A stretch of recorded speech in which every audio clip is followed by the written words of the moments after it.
In this video, I'd like to show you how to weed the resist. Weeding the resist is taking off the parts that you want to sandblast on the mirror. So anything that you expect to be sandblasted or to turn white on your mirror, you'll need to pull off those letters and those shapes that are on your vinyl. So usually you want to start off on the easiest parts, and hopefully they peel off without too much trouble. It sort of depends on how sharp the knife blade is on the vinyl cutter.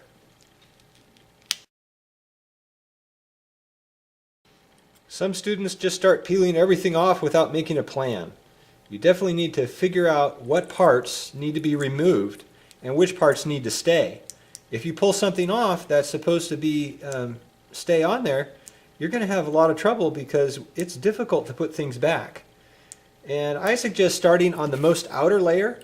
So I sometimes make a little cut like this. And now I can peel off this outer part. A lot of students forget that. It's pretty important because we don't need that part for our mirror. This is the shape that our mirror is here. Now, don't just throw the scraps on the ground or stick the little hearts and little pictures all over the classroom. If you want to put it on your binder to decorate it or something, that's fine with me.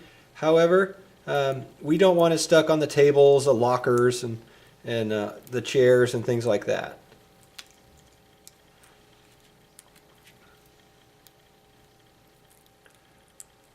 So if you start on the outer layer, figuring out which parts you need to remove, and then work inward, it ends up being pretty much every other layer in most cases.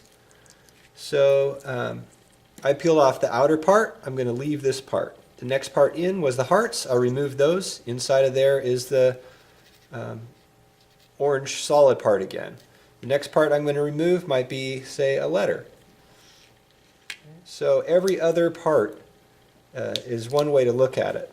Now, if your design was kind of a unusual drawing or something that you got from the internet, it may be missing a line. And in that case, if something doesn't seem quite right, check with the teacher and I'll be glad to help you try to figure it out. You're the one that picked the design though, so I'll do the best I can, but I can't guarantee that all designs work or that all designs will be easy. Oftentimes students pick things that are way more complicated than they're capable of. So hopefully you picked something that wasn't too hard. It's a good idea to work slowly and carefully, making sure that you're not peeling off something that was supposed to be left. Some letters have islands in the middle, like this letter O. So you have to be extra careful to make sure the island remains when you peel off the outer part. So it won't look very nice if you have just a big blob for an O. Okay, the A is extra hard because it has a triangle in the center. If you need to make an extra cut or something to help you pull that off and leave the triangle, do whatever it takes because it looks really bad if you don't leave those islands in the center of some of the letters. They fall off easy too, so press them down. Try not to lose them if they fall off. If they do come off, you can always take a piece of scrap vinyl and cut something out with the scissors to stick on there to take the place of that part that got lost.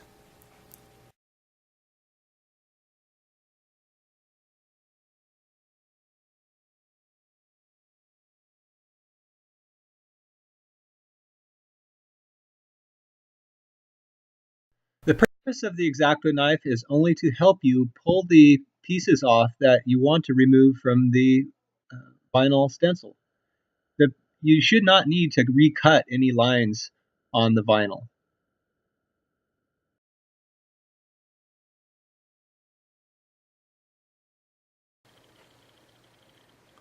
So now I'm done weeding the resist and I'm ready to apply the transfer paper.